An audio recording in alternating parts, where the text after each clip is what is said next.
Welcome back to our panel discussion. You're listening to a discussion about understanding the intersection of customer service and security in the cloud, sponsored by Covisint on Federal News Radio 1500 AM and federalnewsradio.com.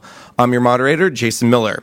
Our guests today are Shawn Kingsberry, the Chief Information Officer of the Recovery, Accountability, and Transparency Board, Commander Tony Thornton, Deputy Director, Health Information Technology Directorate of the Defense Health Agency, Dan Doney, Chief Innovation Officer of the Defense Intelligence Agency, and David Miller, the Chief Security Officer at Covisint. Now, gentlemen, before break, we were talking a lot about where your agency is, where your organization is in the cloud, trends you're seeing in the cloud. And I wanted to pull the string a little bit, starting with Dan from the DIA. You talked about the cloud-lit model. I think it also plays well into what David Miller was talking about when you talk about data in transit, where your data is coming from, almost a federated approach to data services. Can you talk a little bit more about this idea of a cloud-lit model, the idea of small clouds kind of maybe merging into a big cloud? I'm guessing here a little bit. Yeah, so let me first lay one foundation and then go a little bit deeper into the topic. There's a very important factor here and something that you get from traditional cloud offerings, but that's worth amplifying, and that is through reliability through resiliency. Now, what you don't want to do, though, is make the mistake of putting all your eggs in one basket. Now, my interest as the Chief Innovation Officer, I also don't want to prevent change because I've decided I'm going to put all my eggs in one basket, and that limits then my ultimate offering. And any new and better thing or different thing to meet specific needs can't come online because I've said, nope, this is the way we're going to do it once and for all. Now, the problem that data center consolidation was really designed to address is the heterogeneity of our IT offerings. Right? So we got servers under desks here and there, and it's just impossible to keep track of all the things that are going on across the enterprise. That comes with huge maintenance costs, as well as, frankly, a significant security risk. This is the problem with the old model that cloud actually addresses is, I've got all kinds of attack vectors when I've got things distributed. So the thinking with data center consolidation is let's bring it all together, bring it under one roof, and we'll be able to specialize and get economies of scale. But real quick, let me just interrupt, because one of the things about that is the attack surface issue, right? Yes. It's reducing the attack surface. If you have 100 data centers, you can be attacked from 100 different places. If you have 5, you can be attacked from 5. So that's true. Now, again, remember the case that I laid out that from an intelligence perspective. Take down attack those 5. Can be a very different thing. And so if you have a small number of targets, whether it's through cyber attack or through physical kinetic attack, you have an issue there.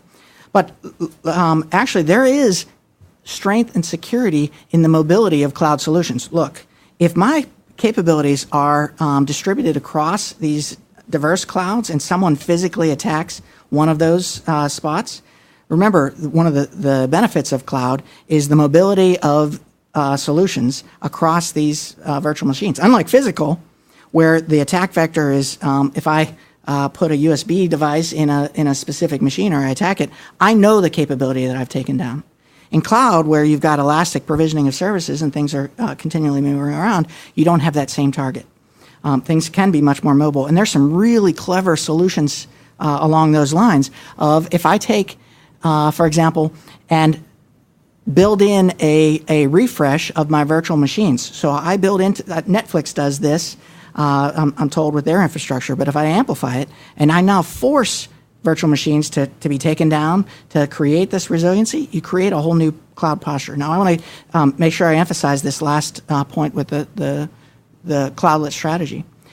It is key across the board to have a common authentication. So what cloudlet really means is that I don't need to care about what cloud means or cloudlet is that the infrastructure component, my compute, network, storage, is completely commodity, and you've created a separation of concerns to the application developer where I don't need to know what's going on in the back end. Whether you do that through a consolidated data center or through a service broker model. If you do it through a service broker model such that I can have 10 different offerings by 10 different vendors, and they all look the same to everyone up stack, you get resiliency and you allow for specialization. Now that is key to innovation, because now I can have one cloud that's really emphasizing high performance memory, for example, which may be very important and necessary for VDI or for other specialized compute operations. I can go at lower cost cloud, and I can give then the users the choice to use these according to their specific mission needs. This is how you reduce cost. Shawn, let me pop over to you because you guys are seeing something maybe similar as Dan, but from maybe the civilian perspective. Well, it's really cool listening to the discussion here because it's similar to what we did. So kind of when you look at what we did from a recovery standpoint, right? In essence, we actually stood up, mirrored availability zones, mirrored regions, and the CDN in play to actually give that separation and the ability to do failover. So when several other customers had outages, we didn't. So, and then you begin to connect that to the cloud hub that we stood up, which is similar to your brokerage that you talked about, where we actually have single authentication and authorization to access all services and the ability to broker out into whether it be Microsoft or Amazon or our private clubs, hub stack, delivering this as a service to roughly 20 federal agencies right now. So I totally agree with you, and it's good to hear these types of conversations because I think some of that is what's missing when you look at the agency level to actually have that level of understanding so you can guide and direct. Technology isn't the challenge here. It's really people and processes and culture, right? And culture, when I say culture, it's we've worked a certain way for the past 30 years or so, right? And now we look at this as something different, but in essence, if you look at the patterns, it's like patterns to the majority of data centers from a federal standpoint have already been outsourced, right? So, and if you look at from a cloud perspective, whether it be private cloud or public cloud, the patterns are still to infrastructure as a service from a data center perspective, hosted service provider. You know what I mean? Yeah. I do want to emphasize one more point about that. Again, the peculiarity of the defense enterprise, and so we may have a cloudlet on a Humvee, or a cloudlet on a submarine, a cloudlet on an aircraft carrier, or in a tent laid out there. What we want is not to have to remake all of our items up stack as we roll out that compute network storage close to the edge of our enterprise. Now, it turns out these are the very same challenges that you all face. I know in your world where you have distributed hosts and distributed providers, you want them to be able to join your framework in a way that information and data can flow across their hosted infrastructure and yours. And again, this gets down to the real need to mature the service broker model, and I know David probably has a lot to say about that. So, it's interesting, being private sector, sometimes what we see is the things that the public sector isn't going to see for 4 or 5 years, right? It's kind of fast follower type of model, right? And as much as it is very interesting with this idea of cloud being completely and totally this idea of a brokerage model that everyone seems to agree with, and so you're putting services out right on the boundaries, right, where they make most sense, right? The next step, which actually now becomes the most complicated thing, is now what you have to do is find a way to re-aggregate them back together. So what has happened again, right? And I always kind of like looking at the past, right? We are destined to repeat our histories, right? So in the mainframe days, we worked really hard to make it so that from a user, right, the end eyeballs, the people who actually see stuff, that those folks really had the ability to go to one place to get all the information that they needed. And the way you did that is you consolidated huge databases. We now have said that there's a lot of advantages to taking those services, put them out into the cloud, right? And that's not one place, right? The cloud is many, many, many places. This whole idea, right, of cloudlet type of concept, right? So that is everywhere, right? What you're seeing is, and what you're going to see is your users starting to say, well, now I have to go to 11 places to be able to get the same set of information. And so now this idea of re-aggregating that information back. So you still are keeping it out there for the purpose of efficiency and security. But now what you want to do is be able to bring it back, right? And this is where brokers play a whole different role. So part of the role is connectivity. So you are brokering data from one place to another, so services have communication. Now you use your broker as a method of a single point of display, which may be a what we would call a portal, right, that has portlets on it, right? But more and more what it is it's my iPhone, right? It's my iPad device. So now what it is I'm carrying a device with me that communicates out And is it going to communicate to the 200 places? Is my iPad going to know that the Department of Defense decided to move from one cloud service to another? You don't want to have to push that, right? This is where this whole brokerage model becomes really important and allows you to have a single place to manage not just the security stuff that we have to do, which is the bad guy security stuff, right? You know, the techie geek security stuff, which says, let's make sure hackers can't get in. There's a whole other area of security stuff, right? Which is policy and regulatory security stuff, right? HIPAA and high-tech compliance isn't about bad people. It is about having processes to make sure that you don't lose track of data, right? In a way, right? It's regulatory things. Having a central spot for that is worthwhile to do. Let me shift to Shawn. You were kind of nodding your head. Well, I mean, it's interesting because, you know, is there different, I guess, dimensions to how we access data? I mean, if you think about the discussion that we've been having, it's really been data, and it's been how different ways to access the data, and that gets into business, it gets into performance, it gets into security, and what have you.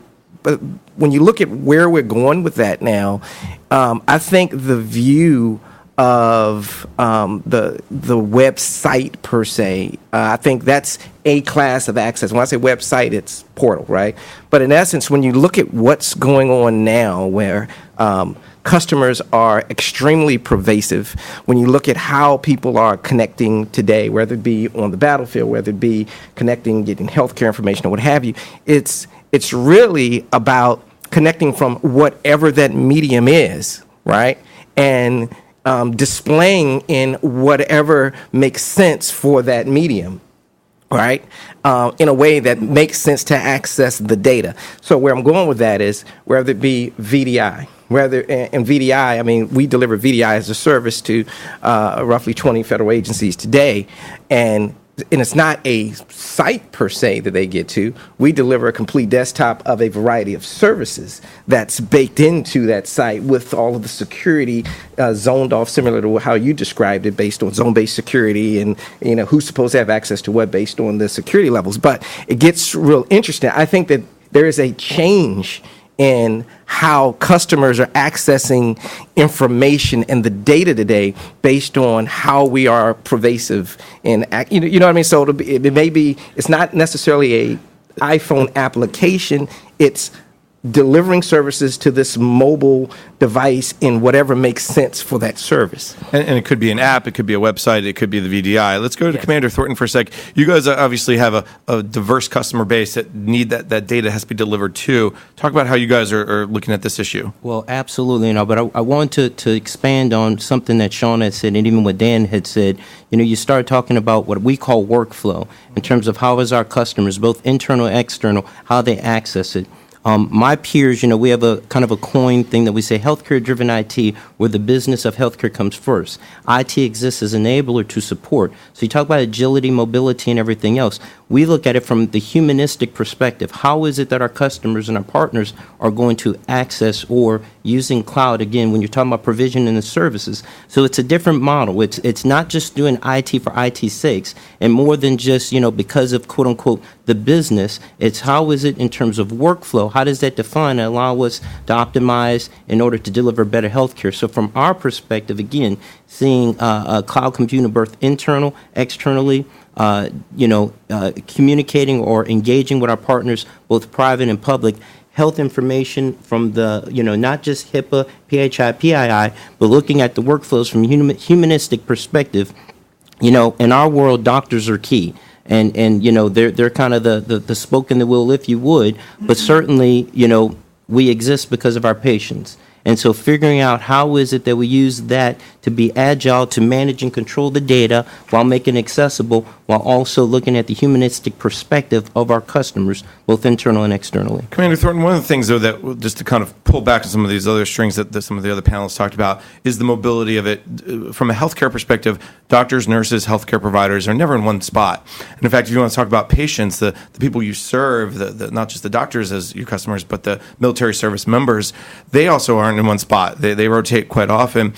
mobility's got to play a huge role in your plans and the downstream look at how cloud fits there. Give me a sense of where mobility fits in for your strategy. It is absolutely key. We recognize that, again, speed. We have a generation now where everything is in the palm of their hand. I call it the coffee model, Starbucks. Where you can walk up to the Starbucks before you get there, put in, whatever it is. I'm not a coffee drinker, but, I hear about this stuff where, they can have their latte there before they even show up. It's the same thing with healthcare. We have secure messaging and other things. And so with the patient, he or she, unless they absolutely have to, they don't want to have to go into the clinic.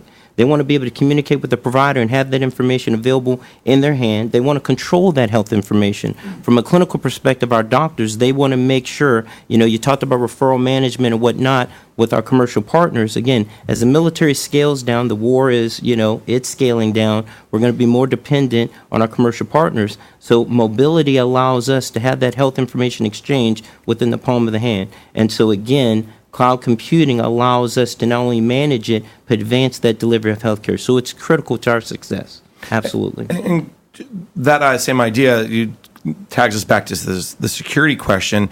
Let me just throw it to Shawn just real quick on security. When you guys have data in transit, and I think we're going to, after the break, go back to this. Real quick on security and data in transit, what's the goal here with cloud? Is it total encryption, or is it only when the data is in transit? Is it hard disk encryption? 30 seconds. Depends on the categorization of the data, right? I mean, again, you put the appropriate, because there's a price to pay, and the price isn't necessarily a monetary type deal. The price could be performance on what it means when you add levels of encryption or what have you. You're going to pay a price for it. So it depends. With us, especially when we get into some of the more sensitive data, we encrypt it in transit, at rest, and access controls, and with alerts and zoning infrastructure off, from web services to database services to infrastructure services, right? So I'm just saying, it depends on the data, and the possibilities are there. You can do it. That means we're going to get into roles and responsibilities in a second. We're going to take a break. You're listening to the panel discussion, Understanding the Intersection of Customer Service and Security in the Cloud, sponsored by Covisint on Federal News Radio, 1500 AM and federalnewsradio.com.